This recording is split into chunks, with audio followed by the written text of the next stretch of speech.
Bonjour et bienvenue. Aujourd'hui, on plonge dans le monde fascinant et parfois visible de la dynamique des écosystèmes.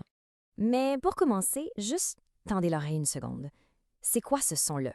Ça ressemble un peu à un corbeau, mais pas tout à fait, hein? Alors, ce qu'on vient d'entendre, c'est le cri d'un oiseau assez particulier, le casse-noix d'Amérique. Oui, c'est un cousin de la corneille, mais lui, sa spécialité, c'est de vivre très haut en montagne, dans des écosystèmes où les hivers sont, disons, pas faciles. Et justement, cet oiseau est au cœur d'une histoire de partenariat des plus surprenantes. Allons voir ça de plus près. Le casse-noix, son plat préféré, ce sont les graines, mais pas n'importe lesquelles, celles du pain à écorce blanche. Et ce qui est fascinant, c'est que pour les arbres, c'est une excellente nouvelle que le casse-noix lance leurs graines. Le problème pour le pain à écorce blanche, c'est que ses cônes sont un peu têtus. Contrairement à bien d'autres pins, ils ne s'ouvrent pas tout seuls pour libérer leurs graines. Ils ont besoin d'un coup de main de l'extérieur. Et qui vient à la rescousse? Eh bien, c'est notre fameux casse-noix.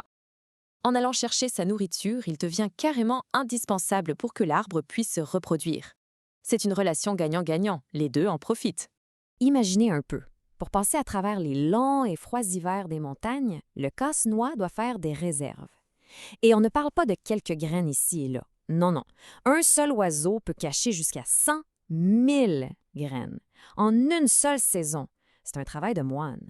Bon, le cycle est assez simple, mais génial. L'oiseau force le cône pour l'ouvrir, il prend les graines et il va les enterrer dans des milliers de petites caches un peu partout. Mais, et c'est là que tout se joue, il n'a pas une mémoire parfaite. Il en oublie. Et ces graines oubliées, eh bien, elles germent et donnent de nouveaux. Mais cette belle histoire entre l'oiseau et l'arbre, ce n'est qu'un fil dans une toile beaucoup plus grande. En fait, il y a plus d'une centaine d'autres espèces qui bénéficient de cette relation. Pensez aux écureuils de Douglas, par exemple, qui se servent aussi dans les graines, ou encore les merbleux et les pics, qui trouvent un abri parfait pour leur nid dans les vieux pins. C'est ça, un écosystème. Toutes ces interactions tissent une toile super complexe. Chaque espèce est connectée à plein d'autres et tout ce beau monde est aussi influencé par des choses non vivantes, comme la température ou la quantité de neige.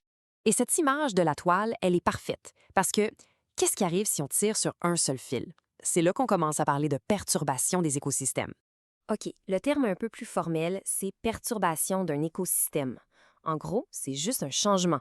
Ça peut être quelque chose de vivant, comme une nouvelle espèce qui débarque, ou quelque chose de non vivant, comme une grosse vague de chaleur. L'important, c'est que ça vient changer la donne pour les populations qui vivent là.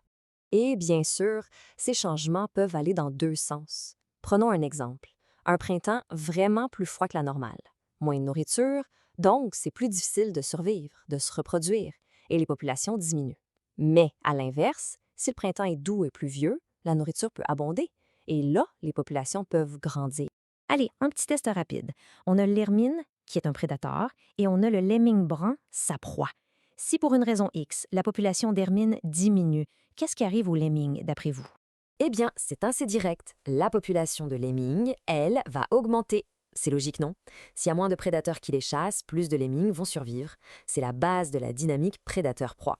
Un autre exemple, cette fois-ci tiré de la vraie vie. Dans les Everglades, en Floride, des pitons bermans, une espèce invasive, ont été introduits. Ce sont des super prédateurs qui mangent les mammifères locaux.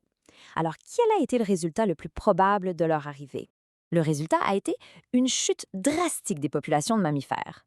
Quand on introduit un nouveau prédateur aussi efficace dans la toile, ça a des conséquences directes et souvent dévastatrices sur ses proies. Et c'est exactement ça, l'effet domino. Un seul changement peut envoyer des ondes de choc à travers tout l'écosystème. C'est pour ça que de comprendre ces liens est si important. Donc, si on résume les points clés. 1. Les écosystèmes, ce n'est jamais statique, ça bouge tout le temps. 2. Une perturbation à un seul endroit peut affecter plein d'autres populations. 3. Ces changements peuvent venir du vivant ou du non-vivant. Et 4. La conséquence de tout ça, c'est que les populations grandissent ou rapétissent. Alors, la prochaine fois qu'on entend un oiseau chanter, on peut se rappeler de toutes ces connexions invisibles qui le relient à son environnement. Et ça amène à se demander quelles autres toiles secrètes se tissent juste là, sous nos yeux, sans même qu'on s'en rende compte.